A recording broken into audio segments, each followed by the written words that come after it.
நண்பர்களுக்கு வணக்கம். நான் எட்டியப்ப சோழன். திமுகவினுடைய அடுத்த விக்கெட்டு அவுட்டு.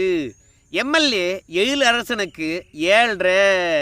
காவல்துறை அதிகாரி கண்ணீர் விட்டு அழுதே தீர வேண்டும். காக்கி சட்டையை கழட்டிட்ட பிறகும் கதற விடுவோம். அண்ணாமலை ஆவேசம். ஏன் இந்த மாதிரி எம்எல்ஏ எழிலரசனுக்கு எதிராகவும் எஸ்பிக்கு எதிராகவும் அண்ணாமலை காட்டமான கருத்து? அதையும் பார்க்கலாம். அண்ணாமலை அவர்கள் நேற்று எங்கள் ஊருக்கு வந்திருக்காரு. எங்கள் ஊரில் என்ன பேசினாங்க என்பதை பற்றியும் பின்னாடி பார்க்கலாங்க. முதல்ல எம்எல்ஏக்கு எதிராகவும் எஸ்பிக்கு எதிராகவும் அண்ணாமலை அவர்கள் பேசின விஷயத்தை பார்த்துட்டு வாங்க. தமிழகம் முழுவதுமே நடந்தது. ஆனால் காவல்துறை நண்பர்களுக்கு ஒன்றே ஒன்று மட்டும்தான் சொல்லுகின்றேன். எம்எல்ஏ எழிலரசன் அவர்களை நாங்கள் விட மாட்டோம். எங்க போனால் நாட்கள் மட்டும் நேரமாகும். நான் சொல்றதை நீங்க எழுதி வச்சுங்க. எழிலரசன் அவர்களுக்கு விமோசனம் கிடையாது. நாட்கள் மட்டும்தான். திமுக ஆட்சியில் இருக்கிற வரைக்கும் ஆடிட்டு இருக்கலாம். சுழுக்கு எடுக்க வேண்டிய இடத்துல பாரதிய ஜனதா கட்சி சுழுக்கு எடுக்க எங்கே தப்பிக்கலாம் போடுறது. அதே நிலைமை இந்த எஸ்பிக்கு உண்டு. யாரு ஒரு பெண் காவல்துறை அதிகாரியை கூப்பிட்டு பாரதிய ஜனதா கட்சியின் மீது பொய் கம்ப்ளைண்ட் கொடுக்க சொன்னாங்களோ, இந்த எஸ்பி இன்னைக்கு 20 வருஷம் இங்கதான் இருக்க போறாரு. நாங்க பார்த்துக்கிறோம். இங்கெல்லாம் அவர் போறதுக்கெல்லாம் வாய்ப்பு கிடையாது. ஏண்டா காவல்துறைக்கு வந்தோம்னு இந்த எஸ்பி வருத்தப்படும் அளவுக்கு எங்களுடைய நடவடிக்கை இருக்கும் என்று காஞ்சிபுரத்துல காவல்துறையிட சொல்லிட்டு நான் அலுவலர் ஏன்னா காக்கி சட்டையை போட்டேன்னு அந்த எஸ்பி அலுவலர் ஐயா அதை பண்ணி நான் தப்பா போய். ஏன்னா பொதுமக்கள்கிட்ட அந்த அதிகாரத்தை தவறா பயன்படுத்துவாங்க. பாரதிய ஜனதா கட்சி இதை சரி செய்யவில்லை என்றால் இந்த அதிகார போதையில் இருக்கக்கூடிய அதிகாரிகள் பொதுமக்கள் மீது பவரை காட்டுவாங்க. அதனால பல்லை பிடுங்கி ஆக வேண்டிய நேரம் பிடுங்கினா மட்டும்தான் பொதுமக்கள் இதிலிருந்து தப்பிக்க முடியும். அதனால அந்த எம்எல்ஏவாக இருக்கட்டும், இந்த மாவட்டத்தினுடைய அந்த கேஸ் போடும் பொழுது அதை ஊக்குவித்த காவல்துறை கண்காணிப்பாளராக இருக்கட்டும், நேரத்தையும் காலத்தையும் மட்டும் எண்ணிக்கொண்டிருங்கள். நாங்கள் வருகின்றோம். இருவரையும் எந்த காரணத்திற்கும் நாங்கள் விடப்போவது கிடையாது. ஏன் இவ்வளவு காண்டு அப்படின்னு கேக்குறீங்களா? உங்க எல்லாருக்கும் தெரியும், 100 நாள் வேலை வாய்ப்பு திட்டத்தில் ஒழுங்கா வேலை கொடுக்கலன்னு சொல்லிட்டு பெண்கள் இதே காஞ்சிபுரம் எம்எல்ஏ கிட்ட கேட்குறாங்க. அதுக்கு எழிலரசன் அவர்களை பொறுத்த வரைக்கும் மோடி அவர்களை ஒருமையில் பேசியிருப்பார், கண்ணா பின்னான்னு திட்டிருப்பார். இப்படி திட்டினதை அங்கே இருக்கின்ற பெண்களும் ஏற்றுக்கொள்ளலை. நாங்கள் என்ன கேள்வி கேட்குறேன், நீ என்ன பதில் சொல்கிற அப்படின்னு சொன்ன பிறகு எம்எல்ஏக்கும் அங்கே இருக்கின்ற பெண்களுக்கும் வாக்குவாதம் முத்தி போய் அவர் அங்கேருந்து வெளியேறுகின்றார். ஸோ ஒருமையில் ஏன் மோடி அவர்களை பேசணும்? உண்மையான காரணங்களை மக்களிடையே சொல்லலாமே.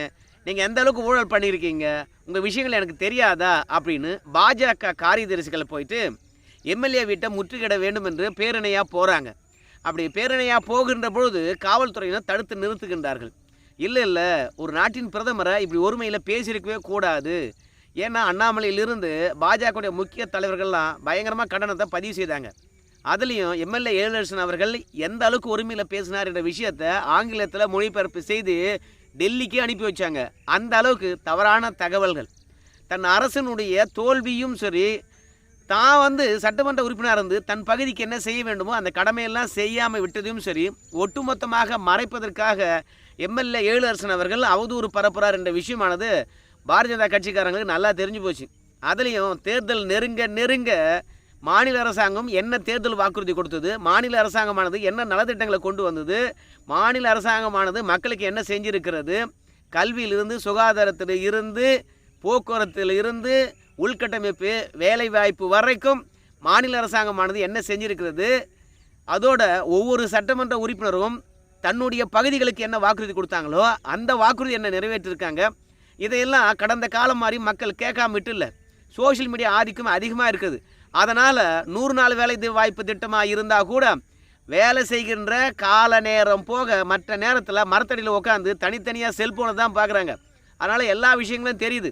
தேர்தல் நெருக்கத்தில் தான் சட்டமன்ற மற்றும் நாடாளுமன்ற உறுப்பினர்களை சட்டையை பிடிக்க முடியும் என்பது மக்களுக்கு நன்றாக தெரியுது. இத்தனை நாளும் இவங்க செஞ்ச அராஜகத்துக்கு இந்த தருணத்தில் சட்டையை பிடிச்சா தான் பதில் சொல்லுவாங்க என்பதை பற்றி அவங்க நன்றாக தெரியுது. அதனால தான் ஒவ்வொரு அரசு ஊழியரும் தேர்தல் நெருக்கத்தில் மிகப்பெரிய போராட்டங்கள் அறிவிப்பது, அப்போ தான் கூப்பிட்டு பேசுவாங்க என்பதெல்லாம் நன்றாக தெரியும். போக்குவரத்து ஊழியர்களாக இருந்தாலும் சரி, மற்ற எல்லாரும் சரி, வேலை நிறுத்தத்திலிருந்து எல்லாமே அப்போ தான் காட்ட ஆரம்பிப்பாங்க. அப்போ தான் அரசாங்கமானது உரிய பதிலை சொல்லும். அதனால் தேர்தல் நேரத்தில் திமுக அமைச்சர்களாக இருந்தாலும் சட்டமன்ற உறுப்பினராக இருந்தாலும் பழியை தூக்கி யார் மேலேயாவது போடுவாங்க. இப்போ கூட பாருங்கள், ஜிஎஸ்டி சரியாக கொடுப்பது கிடையாது, வரி பங்கீடு சரியாக கொடுப்பது கிடையாது. திடீர்னு தமிழக மீனவர்கள் மீது தமிழக அரசாங்கத்துக்கு அக்கறை வந்துடுச்சு. நம்ம முதல்வரும் வந்து கடிதம் எழுதுகின்றார். நாடாளுமன்றத்தில் தமிழக மீனவர்கள் தொடர்ந்து தாக்கப்படுகின்றார்கள். மத்திய அரசாங்கம் வந்து நடவடிக்கை எடுக்கவில்லை. வரி பகிர்வில் மாநிலங்களுக்கு துரோகம் அப்படின்னு சொல்லிவிட்டு வெளிநடப்புலாம் நேற்று செஞ்சுருக்காங்க. கிட்டத்தட்ட 5 ஆண்டு காலம் நாடாளுமன்றத்தில் ஒரு நாளும் திமுக மாநில பிரச்சனைக்கோ இல்லை மீனவர் பிரச்சனைக்கோ அடிப்படையாக வைத்து வெளியேறினதே கிடையாது. ஆனால் நேற்று ஒட்டுமொத்த தமிழக பிரச்சனைக்கும் மத்திய அரசாங்கம் தான் காரணம் என்று குற்றச்சாட்டு வைத்து பாராளுமன்றத்தினுடைய கடைசி நாளில் திமுக எம்பிக்கள் எல்லாம் ஆவேசமாக பேசிட்டு அவங்க ஒட்டுமொத்தமாக மக்களவை மாநிலங்களவையிலேருந்து வெளியே வந்திருக்காங்க. ஸோ ஒட்டுமொத்த தவறுக்கும் தமிழகத்தில் நிறைவேற்றப்படாத திட்டங்களுக்கு எல்லாமே மத்திய அரசாங்கம் தான் காரணம் என்று கை காட்டுவதற்காக நிதி சரியாக தரலப்பா, நிதி மட்டும் தந்துருந்தா நாங்கள் அதை முடிச்சிருப்போம் இதை முடிச்சிருப்போம் அப்படின்னு சொல்லுவாங்க. அதனால் மத்திய அரசாங்கத்தின் மீது தான் பழி போட முடியும், இல்லை ஆளுநர் மீது தான் பழி போட முடியும். அதற்கு வழிவகுக்கும் விதமாக நேற்று பார்லிமெண்ட்டில் கூட இருந்து வெளியே வந்துட்டாங்க. அந்த மாதிரி தான் எம்எல்ஏ எழிலரசனை பொறுத்த வரைக்கும் 100 நாள் வேலைவாய்ப்பு திட்டமாக இருந்தாலும் சரி, சாலை வசதியாக இருந்தாலும் சரி, குடிநீர் வசதியாக இருந்தாலும் சரி, மோடி போய் கேட்க வேண்டியதானே. அவன் 15 லட்ச ரூபா போடுறேன்னு சொன்னானே, போட்டானா அவன்? அதோட மோடியை பொறுத்த வரைக்கும் திருமணம் ஆனவரா, திருமணம் ஆகாதவரா, மனை வச்சிருந்தாரா வச்சில்லையா, இந்த தனிப்பட்ட தாக்குதல்லாம் இந்த எம்எல்ஏ எழிலரசனுக்கு எதுக்கு? அதனால் மோடி அவர்களை தனிப்பட்ட முறையில் தாக்குதல் தொடுத்தார். அதை பாஜக கட்சிக்காரங்களால் ஏற்றுக்கொள்ள முடியல. அவர் வீட்டை முற்றுகையிடத்துக்காக போகிறாங்க. அப்படி முற்றுகையிட போகின்ற பொழுது காவல்துறையினை பொறுத்த வரைக்கும் எப்போவுமே யாராக இருந்தாலும் சரி ஜனநாயக முறைப்படி தான் தன்னுடைய எதிர்ப்பை பதிவு செய்வாங்க. அதுக்கு ஒன்று பேரணி, 2வது ஆர்ப்பாட்டங்கள், 3வது கோஷமிடுதல், முற்றுகை, இதெல்லாம் ஜனநாயகபூர்வமாக சட்டத்தில் அனுமதிக்கப்பட்டிருக்கக்கூடிய வழிமுறைகள். ஆளுகின்ற அரசாங்கத்துக்கு எதிர்ப்பு தெரிவிப்பதற்காக சில பேர் உண்ணாவிரதம் இருப்பாங்க, அதெல்லாம் செய்வாங்க.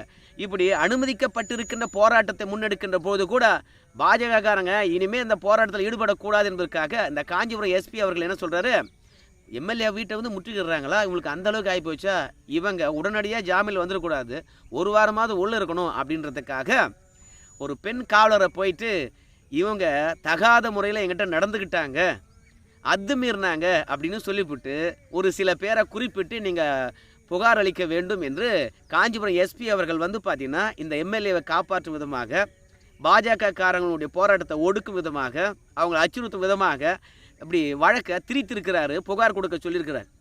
அந்த வழக்கம் கொடுக்கப்பட்டது. அதற்கு பிறகு வந்து பார்த்திங்கன்னா பாஜகவுடைய லீகல் விங்ஸ் வந்து களத்தில் இறங்கி அதுக்கப்புறம் அவங்களெல்லாம் மீட்டிருக்குது. அந்த வழக்கு ஒன்றும் இல்லாமல் போயிடுச்சு. அதெல்லாம் தனிப்பட்ட விஷயங்கள். அதனால தான் எந்த அளவுக்கு பொய் வழக்கு போடுறாங்க. காவல்துறை பொறுத்த வரைக்கும் திமுக அரசாங்கத்தினுடைய செயல்பாடுகளால் கைகள் கட்டப்பட்டிருக்குது, சுதந்திரமாக செயல்படவில்லை என்று அண்ணாமலை அவர்கள் பல தருணங்களை சொல்லியிருக்கிறார். ஆனால் திமுக அரசாங்கத்தினால் மட்டுமே இந்த மாதிரி நிகழ்வு நடப்பது கிடையாது. இந்த மாதிரி பொறுப்பற்ற காவல்துறை கண்காணிப்பாளராலும் திமுகவிடம் விசுவாசம் காட்டும் என்பதற்காக பாஜக தொண்டர்கள் மீது அநியாயமாக வந்து வழக்கு பதிவு செய்கிறாங்க. இதுக்கெல்லாம் காலம் பதில் சொல்லும் என்று சொல்லிட்டு தான் பாஜக 3வது முறை ஆட்சிக்கு வந்தாவே இந்த நிகழ்ச்சியெலாம் நடத்திடுவாங்க. ஆனால் அண்ணாமலை அவர்கள் வந்து நாங்கள் ஆட்சிக்கு வரும் தமிழகத்தில், அப்போது நீங்கள் 2 பேரும் இருக்க மாட்டீங்க, எம்எல்ஏவை சுலுக்கெடுக்காமல் விட மாட்டோம், எஸ்பி அவர்களை பல்ல புடுங்காமல் விட மாட்டோம், ஏண்டா காக்கி சட்டை போட்டோம் என்ற ஒரு கதறியே ஆகணும் அப்படின்னு சொல்லிவிட்டு காவல்துறை எஸ்பி அவர்கள் பாஜக தொண்டர்களுக்கு எதிராக இழைக்கப்பட்ட அநீதிக்கு நேற்று காஞ்சிபுரத்தில் பொங்கி இருப்பாருங்க. அதோட நம்ம கனிமொழி அவர்கள் கூட நேற்று கோயம்புத்தூரில் போய் மாட்டிக்கிட்டாங்க. பத்திரிகையாளர்களை பொறுத்த வரைக்கும் ஏற்கனவே எத்தனையோ தேர்தல் வாக்குறுதி கொடுத்துருக்கீங்க. அந்த தேர்தல் வாக்குறுதி நிலை என்ன மக்கள் கேட்குறாங்க. ஒட்டுமொத்தமாக வானதி சீனிவாசன் இருந்து எதிர்க்கட்சிகள் எல்லாருமே என்ன சொல்கிறாங்க கேட்டிங்கன்னா, கோவை மண்டலமானது ஒட்டுமொத்தமாக புறக்கணிக்கப்படுவதாக சொல்கிறாங்க. திமுக ஆட்சிக்கு வந்து 32 மாதங்கள் ஆகுது. 32 மாதங்களாக புதிய திட்டங்கள், சிறப்பு திட்டங்கள் என்ன கொண்டு வந்திருக்கீங்க? இப்போயே வந்து புதிய தேர்தல் வாக்குறுதிக்கு என்னென்ன நிறைவேற்றப்படணும், என்னென்ன உங்களுக்கு தேவை இருக்குன்னு ஏன் கேட்குறீங்க? ஏற்கனவே கொடுத்ததெல்லாம் நிறைவேற்றி விட்டீர்களா? சிறு குறு தொழில் நிறுவனங்கள் கிட்ட நீங்கள் பேச்சுவார்த்தை நடத்தணும்னு சொல்லிட்டு பல நாளாக கேட்டிருக்காங்க. பேச்சுவார்த்தை நடத்தினீங்களா? அவங்க பிரச்சனையை தீர்த்துட்டிங்களா? நூல் விலை ஏற்றத்தை தீர்த்துட்டிங்களா? ஜிஎஸ்டி பிரச்சனை இருக்குது, அதை தீர்த்துட்டிங்களா? ஸோ ஏகப்பட்ட விஷயங்கள் வந்து கோயம்புத்தூரில் மண்டி கிடக்கிறது. அந்த பிரச்சனைக்கான தீர்வே உங்ககிட்ட கிடைக்கல. நீங்கள் ஏற்கனவே கொடுத்த தேர்தல் வாக்குறுதியை நிறைவேற்றல, இப்போ புதுசாகவா அப்படின்னு சொல்லிட்டு செய்தியாளர்களை பொறுத்த வரைக்கும் எதிர்க்கட்சிகள் என்னென்ன குற்றச்சாட்டு வச்சாங்க அதெல்லாம் பயங்கரமாக குற்றச்சாட்டாக அடுக்குனாங்க. உடனடியாக கனிமொழி அவர்களை பொறுத்த வரைக்கும் ஒன்றிய அரசு தெரியுமா, ஒன்றிய அரசு எந்த அளவுக்கு நம்ம தமிழகத்துக்கு தர வேண்டிய நிதியை தராமல் புறக்கணிச்சாங்க. ஸோ இந்த 10 ஆண்டு காலத்தில் தமிழகத்தை ஓர வஞ்சியுடன் மாற்றாந்தாய் மனப்பான்மையில் அவங்க எப்படி நடந்துக்கிட்டாங்க அப்படின்னு சொல்லிவிட்டு ஒட்டுமொத்த பழியும் மோடி மீது போட்டுட்டு நம்ம அக்கா கனிமொழி அவர்கள் தப்பிக்க பார்த்தாங்க. கடைசி வரைக்கும் பத்திரிகையாளரை பொறுத்த வரைக்கும் மடக்கி கேள்வி கேட்டாங்க. முழுக்க மத்திய அரசாங்கத்தின் மீதே பழி போட்டுட்டு அப்படியே கிளம்பிட்டாங்க. அந்த மாதிரி தான் எழிலரசன் அவர்கள்கிட்ட கேள்வி கேட்டதுக்கு மோடி அவர்கள் மீது பழியை போட்டுட்டு தப்பிக்க பார்த்தாரு. அதில் காவல்துறை அதிகாரியை பொறுத்த வரைக்கும் ஆட்சி என்பது 5 ஆண்டுக்கு ஒரு முறை மாறும், இல்லை 10 ஆண்டுக்கு கூட ஒரு முறை மாறும். ஆனால் ஒரு ஆட்சிக்கு விசுவாசமாக இருக்கணும் என்ற போர்வையில் அடிமையாக இருப்பது அண்ணாமலையால் ஏற்றுக்கொள்ள முடியல. அதனால தான் காவல்துறை அதிகாரியுடைய பல்லையே பிடுங்குவோம், காக்கி சட்டை ஏண்டா போட்டோம் என்று ஒரு கதறி கண்ணீருட்டி அழுதே ஆக வேண்டும் என்று கடுமையான வார்த்தையை பயன்படுத்தி இருப்பாருங்க. அதற்கு பிறகு உத்திரமேரூர் வந்தாங்க. எனக்கு தெரிஞ்சு நான் அந்த பேரணியில் கலந்து கொள்ளலாம் என்று தான் நான் நினச்சேன். ஆனால் நம்மளுக்கு தான் விவசாய வேலைகள் இருக்குதுங்களே, எங்கே போய் அண்ணாமலை அவர்களை பார்க்க முடியுதுங்க. அதனால் வந்தவாசி வருகின்ற பொழுதும் என்னால் போய் பார்க்க முடியல. அதோட ஒரு முக்கியமான விஷயம் என்னன்னு கேட்டிங்கன்னா, மீண்டும் இந்த தேர்தலெலாம் முடிந்த பிறகு உத்திரமேரூருக்கு வரப்போகிறேன் என் குழந்தைகள்லாம் கூப்பிட்டுக்கிட்டு. ஏன்னா அங்கே பதியப்பட்டிருக்கின்ற கல்வெட்டை பொறுத்த வரைக்கும் நம்முடைய ஜனநாயக மாண்பையும் சரி, மக்கள் பிரதிநிதிகளை தேர்ந்தெடுக்கின்ற விஷயமா இருந்தாலும் சொல்லியிருப்பது எங்களை அப்படியே ஈர்த்து இருக்கிறது. அதுவும் இல்லாமல் 3 நதிகள் சங்கமிக்கின்ற இடத்துல உத்திரமேரூர் இருக்குது. அதோட ஏரி என்பது ரொம்ப ரம்மியமாக இருக்குங்க. ஆனால் தண்ணி ரொம்ப நாளைக்கு இருக்காது. குடிநீருக்கு பயன்படுது, விவசாயத்துக்கும் பயன்படுது. பல்லவர் காலத்தில் வெட்டப்பட்ட அந்த ஏரி. ஆனால் ஒரு விஷயம் என்னன்னு கேட்டிங்கன்னா, அங்கே ஒழுங்குமுறை விற்பனை கூடமோ பேருந்து நிலையமோ கட்டிட்டதுனால, பேருந்து நிலையம் இல்லை, பேருந்தை நிறுத்தக்கூடிய டிப்போ, அதனால் அங்கே கட்டிட்டதுனால அந்த ஏரி ஆக்கிரமிப்பு என்பது கொஞ்சம் கொஞ்சமாக அதிகரித்து வருதுங்க. மக்கள் நடமாட்டம் இருந்தாவே போதுமே, அங்கே ஏதாவது குடிசை போட்டுக்கலாமா, கடை கட்டலாமா அப்படின்னு சொல்லிட்டு ஏரி கொஞ்சம் கொஞ்சமாக சுருங்கி வருது. அண்ணாமலை அவர்கள் சொன்ன மாதிரி தான் உத்திரமேரூர் வரைக்கும் ரோடு நல்லா இருக்காது. வந்தவாசிட்டு உத்திரமேரூர் வரைக்கும் ரோடு நல்லா இருக்காது, குண்டு குழியமாக தான் இருக்கும். அண்ணாமலை அவர்கள் சொன்னது நிஜம்தான். ஆனால் உத்திரமேரூர்லேருந்து புக்கத்துறை வரைக்கும் ரோடு செம்ம சூப்பராக இருக்கும், நல்ல அழகாக புதுசாக போட்டிருப்பாங்க. எடப்பாடியார் கொண்டு வந்த திட்டம் அது. எடப்பாடியாருக்கு இந்த நேரத்தில் ஒரு நன்றியை சொல்லலாம். அதேமாதிரி காஞ்சிபுரம் போகிறதுக்கு வழி நல்லா இருக்குங்க. ஆனால் உத்திரமேரூர்லேருந்து சுற்று வட்டாரத்தில் இருக்கக்கூடிய எந்த கிராமத்துக்கும் சாலை வசதி சரியாக இருக்காதுங்க. கிட்டத்தட்ட 73 ஊராட்சிகள் ஒன்று சேர்ந்த ஒரு பெரிய உத்திரமேரூர் பேரூராட்சி இருக்குது. அதை பிரிக்கணும்னு சொல்லிட்டு நீண்ட நாளாக கோரிக்கை வச்சுருக்காங்க. அதை பிரிப்பாங்களா என்னன்னு எனக்கு தெரியாது. உத்திரமேரூரை பொறுத்த வரைக்கும் ஒரு பாரம்பரியமான ஊர் தான், ரொம்ப சின்ன ஊர் தான். இருந்தாலும் மக்கள் நெருக்கமாக இருக்கிறாங்க. கிராமத்தில் விரவி இல்லை.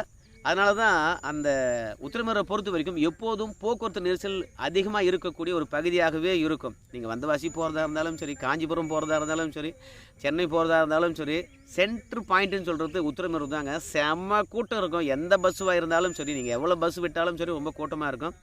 அதே மாதிரி அந்த உத்திரமேரூருக்கு ஒரு பைபாஸ் இருந்தால் ரொம்ப நல்லா இருக்கும்னு நான் நினைக்கிறேங்க.